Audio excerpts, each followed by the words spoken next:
Shalom. First and foremost, I want to give all praises, glory, and honor unto Yahweh, Ba'ashem, Yahushai, Ba'ashem, Aruchak Double honors to the elder apostles and the bishops of the great millstone who rule well. Peace, blessings, and salutations unto the house of David that are scattered throughout the four corners of the earth. And I just want to chime in, land backing off the various Akim, the Zaquanium, the elder apostle Tahar, different brothers, elder Yashawamba that everybody did pretty much a response to this, but I just want to chime in because, this is, even though, what was, being taught, by this individual right here from, the HOI was a complete fallacy. It was, it was definitely, a false doctrine because, that's not sound when you, include, the great multitude, which could not be measured nor numbered, them saying that only the 144,000 would be saved. That's in total error. All right. That would just be the significant amount of men who the Lord, chose and sealed, from before the foundation of the world, who would, become the governing body of the nation of Israel. All right. But then you also have believers, that comes behind the 144,000. You had, multitudes of Israelites who believed on the word of the apostles and disciples who followed Yahushai. All right. They're going to get salvation too. All right. But anyway, there's just another example. When we say that, these other groups don't have the 100% truth, here it is, another group, with a spill, every time one of these groups make a spill, we come and clean up the mess. We got to come right on, clean up on aisle 9. We got to come right behind them and clean up the mess, man, because the Lord had entrusted us, with His gospel. We're set for the defense of the gospel. All right. So we gotta correct these guys when they go off. A lot of these guys, they misinterpret it as hate, but open rebuke is better than secret love. All right. You rebuke a wise man and he will love you. These guys should really appreciate that we come behind them and we catch the errors in their teachings and we correct it. you know. But a lot of these guys got too much pride. But anyway, I just want to give my 2 cents, so to speak, and bring some scriptures out just to add unto the lesson. Adding unto what the elders and different various brothers already said. So understanding that the 144,000, that's going to be 144,000 men, 12,000 men out of each tribe, and that's not including you got the women, the wives, of the prophets among the fold, who's going to be saved. Their children, they're not a part of 144,000. Paul told Timothy that the women are going to be saved through childbearing. So you're going to have women that's going to be wives of the prophets, and they're going to bear the children, for those men, and that's how we're going to bring back the nation of Israel, in which he admitted. He said through regeneration, the 2/3, that die, they're going to come back, and they're going to be in a right mind. All right. But how is that so when only 144,000 men are going to be saved? That wouldn't make any sense. How would those families be replenished on the earth after Noah and his sons if they didn't have their wives with them? So obviously, Noah and his 3 sons wasn't the only ones that was preserved on that ark. All right. So women are going to be preserved. We talking about believing women. Women that are part of the faith, they're going to be preserved. Through their men. All right. But anyway, let's deal with the fact that Israel is such a huge, populace. All right. And matter of fact, real quick, let's go to the Apocrypha, in which the elder Yashawamba, he already, thoroughly went into this in his lesson, how the Lord made that promise with Abraham that he would multiply his seed, as the dust of the earth and as the stars of heaven. And you cannot count or measure the sand or the stars of the constellations. All right. Let's go to Sirach chapter 44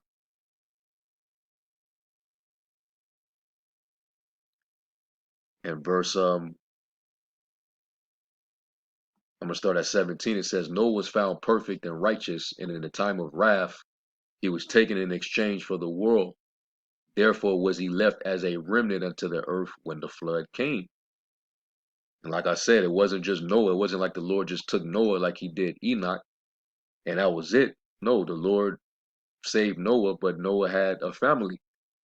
He had three sons, he had a wife, and his three sons had wives. And they all were on that ark when the flood came. Okay. It says, An everlasting covenant was made with them that all flesh should perish no more by the flood. Abraham was a great father of many people. All right. That's why his name was changed from Abram or Abram, which meant exalted father, to Abraham, which means father of a multitude, because he became a father of you know, many nations. All right. He had, all type of, nations, kings came out of his loins. All right. It says, In glory was there none like unto him, who kept the law of the Most High and was in covenant with them. He established a covenant in his flesh, and when he was proved, he was found faithful. Therefore, he assured him by an oath that he would bless the nations in his seed, and that's talking about Israel, and that he will multiply him as the dust of the earth, and exalt his seed as the stars, and cause them to inherit from sea to sea, and from the river unto the utmost part of the land. All right. And we became a great and mighty nation. That was one of the reasons why when we came into the land of Martezarium, Egypt, we had a good solid relationship with the earlier pharaoh because of Joseph, but the pharaoh that came later, who didn't have that relationship with us, he didn't like how mighty we became. You know, we became we was super deep in their land, so they had to figure out a way, to put us in order to prevent us from overpowering them in their own land, because we multiplied. We went in there as 70 souls and came out a great multitude. All right. And it was a spirit because our forefather Abraham, he had passed through there. That was going to be, from Egypt, to the river Euphrates. That was going to be all of us, the land of Canaan. All right. So continuing on, it says, with Isaac did he establish likewise for Abraham his father's sake the blessing of all men and the covenant. Basically that oath that he made with uh, Abraham, it applied to his sons. It went down to Isaac, down to Jacob. It says, and it made it rest upon the head of Jacob. He acknowledged him in his blessing and gave him an heritage and divided his portions among the 12 tribes did he part them. All right. And he told, let's go to Genesis 24 real quick. This is what was told to Rebecca, Isaac's wife. All right. I just want to get this and make this point. This is Genesis 24 and let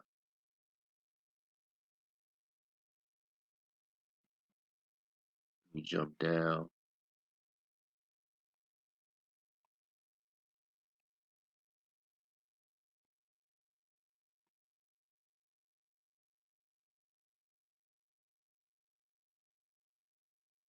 I just want to get straight to the point where Rebecca was being told that basically she was going to be a mother of nations, just like Sarah.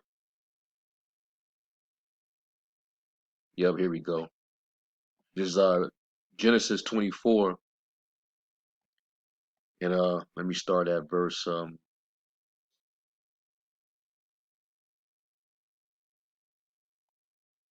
I'll start at 52. It says, "And it came to pass that when Abraham's servant heard their words, he worshipped the Lord, bowing himself to the earth. And the servant brought forth jewels of silver and jewels of gold and raiment, and gave them to Rebekah. He gave also to her brother and to her mother precious things, and they did eat and drink, and he and the men that were with him, and tarried all night. And they rose up in the morning, and he said, Send me away unto my master.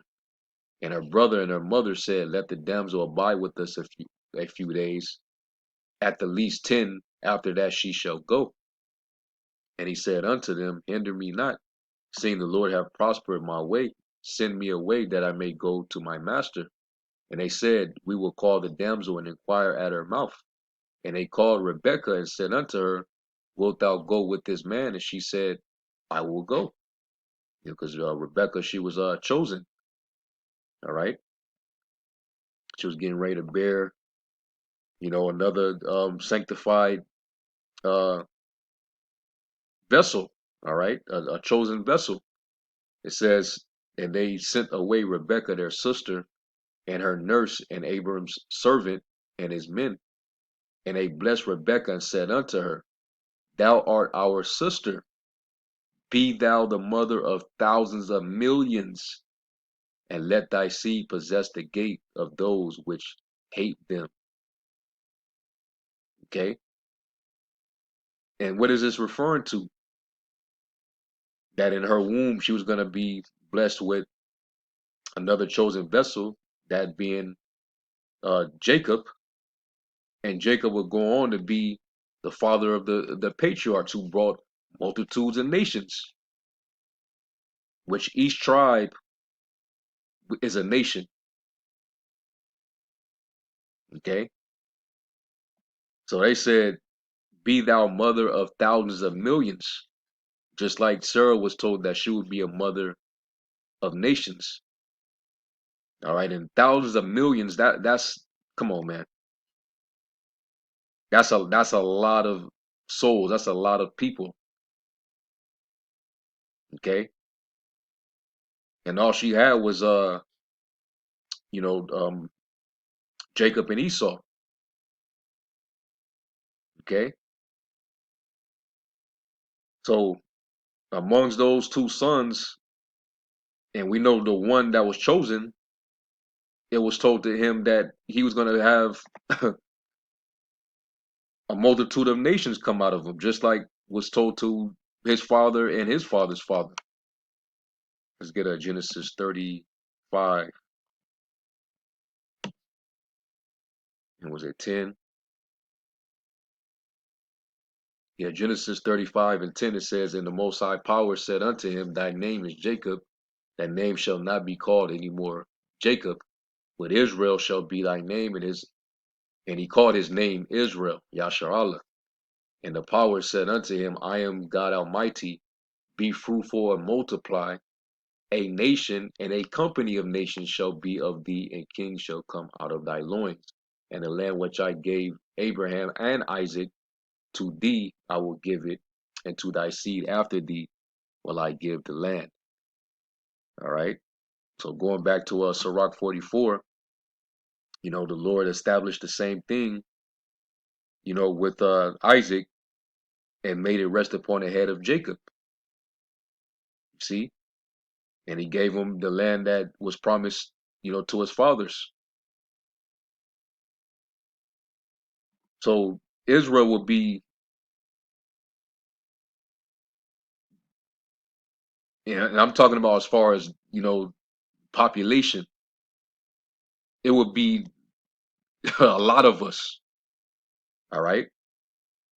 So huge that each tribe is a nation. A nation and a company of nations shall be of thee. So that's why it was told to Rebekah, be thou the mother of thousands of millions.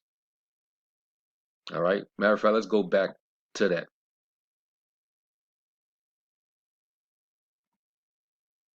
Now, when you read down here, you go to the cross reference, it says, or be thou for thousands of myriads, a large family being always considered in ancient times as a proof of the peculiar blessing and favor of the Most High.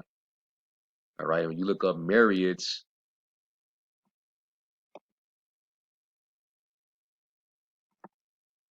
you just look that up, just do a quick Google search,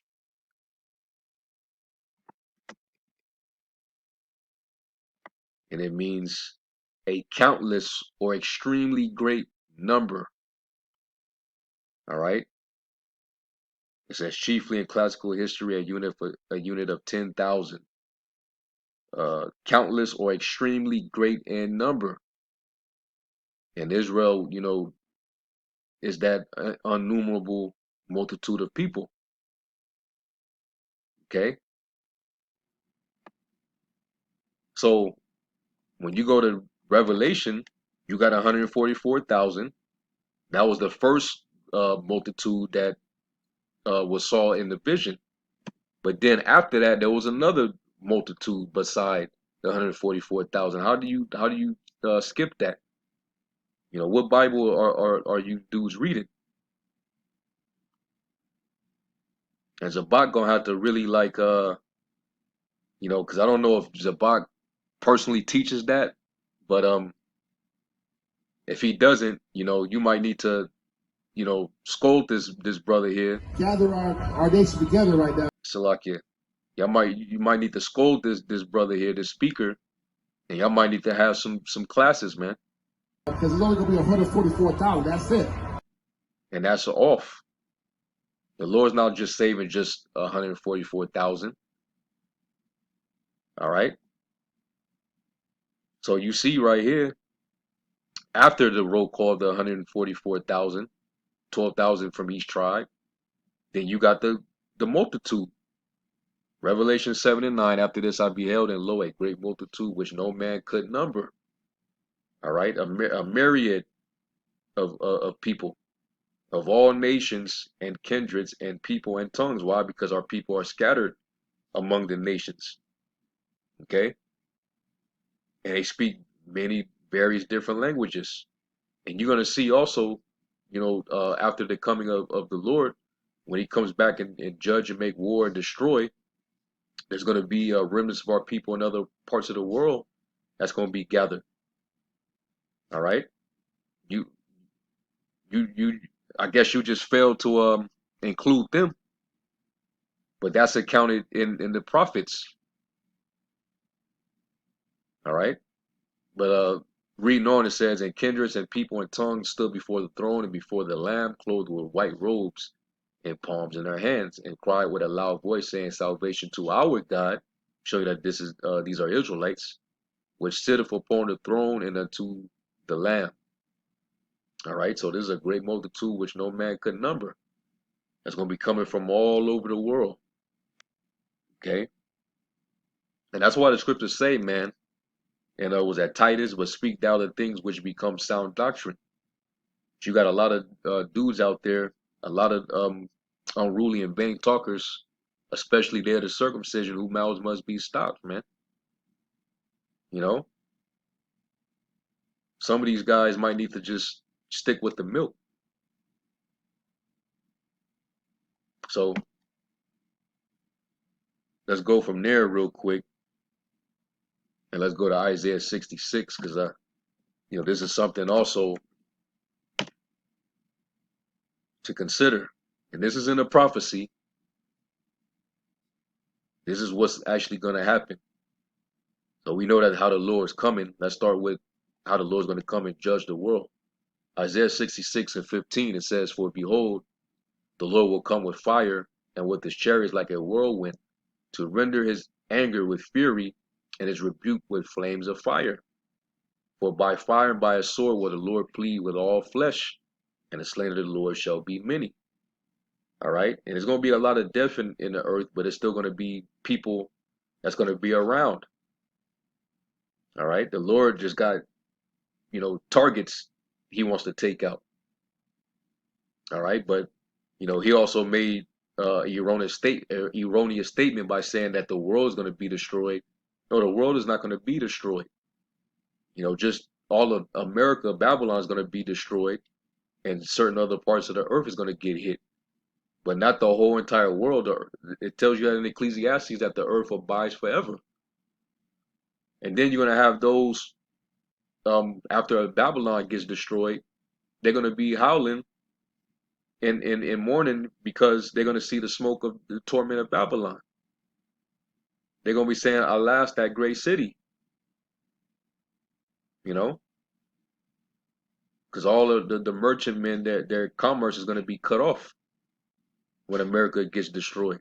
So how are they going to have any room to be mourning and weeping over a land that's destroyed, but yet the earth is destroyed? They wouldn't be there. The prophecy wouldn't have, it wouldn't account people being still alive and watching the smoke of Babylon on fire. That come on, man. So, you dudes, you gotta, come up off the high horse and really delve deep into them scriptures and understand what you're reading, man. And this is why we always come behind these different groups and we clean up the mess. Because these average people out here, they don't know what's going on. So going back, it says, they that sanctify themselves and purify themselves in the gardens behind one tree in the midst, eating swine's flesh and abomination, and the mouse, all right, in these groves, eating all type of abomination, all right, which is unlawful, shall be consumed together, saith the Lord. For I know their works and their thoughts, and it shall come that I will gather all nations and tongues. Revelation 7 and 9 should come to mind. And they shall come and see my glory.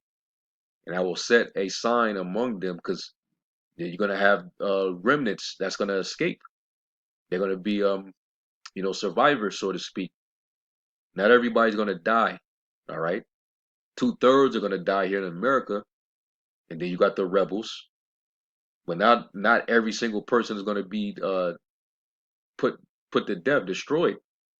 Because you're going to have some of the elect that are scattered even amongst these other nations. Not all the elect are in America, man.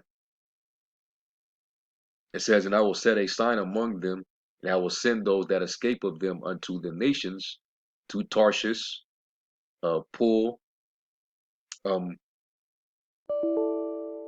and I believe that's supposed to be Put, which is Libya. So you got Israelites that are in Libya and Lud, which I believe that's supposed to be Lydia, all right, and that's I believe in modern day Turkey, all right, that draw the bow to Tubal and Javan, which is Yawan, which is Greece, to the isles afar off. So you got, Jake and the islands that have not heard my fame, neither have seen my glory, and they shall declare my glory among the Gentiles. And they shall bring all your brethren for an offering unto the Lord out of all nations. So you're going to have some of our brothers, all right, that's going to be being brought back to the land from among all these nations where they were driven. Going back to the beginning in Deuteronomy, the 30th chapter, how the Lord said he's going to come and fetch us. Wherever we were driven, we're going to be fetched. Okay? Let me see what the other translations say.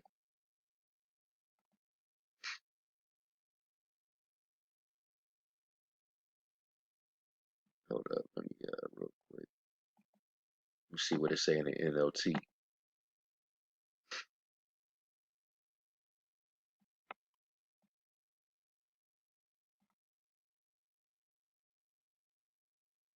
Isaiah 66:20. They will bring the remnant of your people back from every nation. Hmm. They will bring them to my holy mountain in Jerusalem as an offering to the Lord. And you can also read Isaiah 65. All right. That where it talks about that that cluster, that great cluster, that wine. Let me see if I can find that.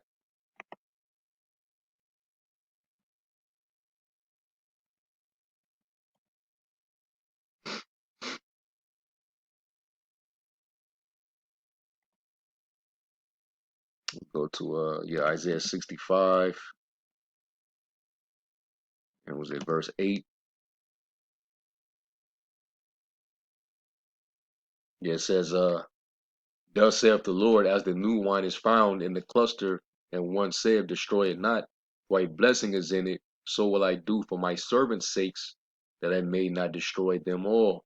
And I will bring forth a seed out of Jacob, and out of Judah, an inheritor of my mountains, and mine elect shall inherit it, and my servants shall dwell there. All right. And it's not just 144,000, even though they're going to be, that top, governing body, because mountain, it's a metaphor for governments. All right, and the 144,000 going to be that government on Yahweh shoulder. Okay, and they're going to be the kings and the priests. All right, that's going to serve the Lord and teach the nations the way of the Most High, the way of the law. All right. So going back, it says, they will bring them to my holy mountain in Jerusalem, because they're going to inherit it as an offering to the Lord. They will ride on horses and chariots and wagons and on mules and camels, saith the Lord. And I will appoint some of them to be my priests and Levites. He said, you will make us a kingdom of priests. All right. And we're going to have to teach these other nations. As short, and that's, the Lord's going to, he's going to establish the new covenant where he's going to put the law, statutes, and judgments in our inward parts. So we're going to know the law like the back of our hand. All right, it's going to be in us, and we're going to perform them. So that's why these nations are going to have to come up under us. Read Isaiah the 2nd chapter. All right, they're going to have to come to the mountain, which is going to be us, and we're going to be enforcing the law. The law shall go forth out of Zion. It says, as surely as my new heavens and earth will remain, so will you always be my people, with a name that will never disappear, says the Lord. All right, it says, and all humanity will come to worship me from week to week and from month to month. And that's dealing with the high holy days. Okay, from Sabbath day to new moon. All right. So this is post destruction. This is after the Lord comes back and wage war with these nations. The war of Armageddon, the deliverance of his people out of Babylon, of the land of the north, into the chariots, and you're gonna have remnants of Israel in other parts of the world. So this is definitely showing you that Israel is a large nation, that even though it's going to be a remnant, even though it's going to be more that perish than those that be saved, the multitude that's going to be saved is still a great number. Because remember, it was told Rebecca that she was going to be a mother of thousands of millions, myriads. All right, a thousand of a million, that's a billion.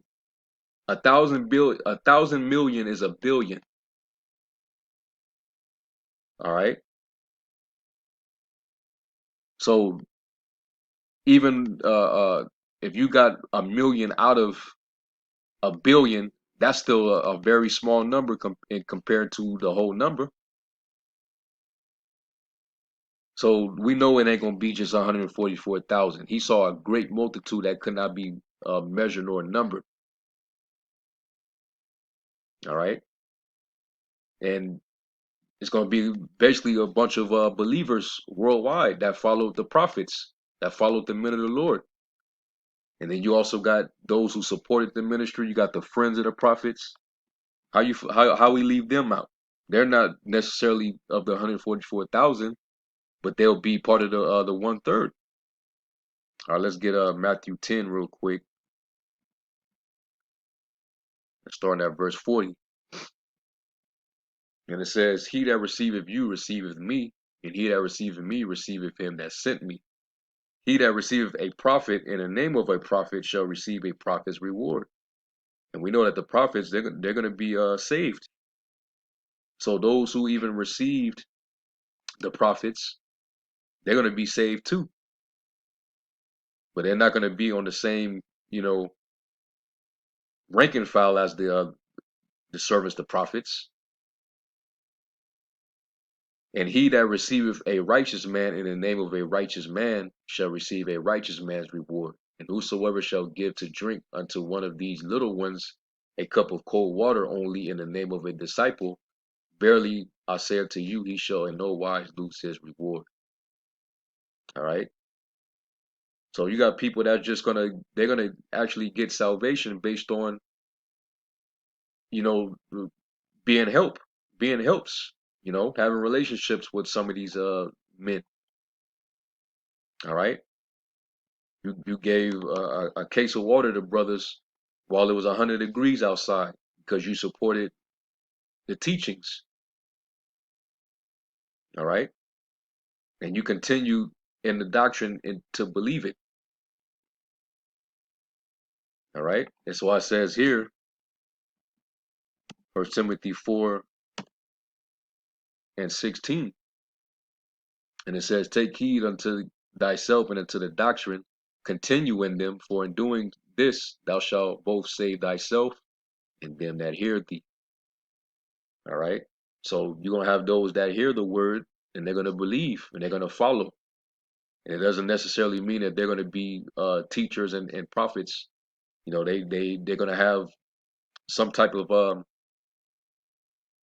fulfillment. They're gonna have some particular position. All right. But they're still gonna be a part of you know the the the, the salvation. All right. So this was clearly in error. The statement made and what he's saying is completely in error, man. And you might want to fix that. All right. Anyway, I just want to add, into the lessons, and Lord willing, this is edifying. I'm gonna give all praise, glory, and honor to Yahweh Shem Yahweh Shai. To the next lesson, Shalom.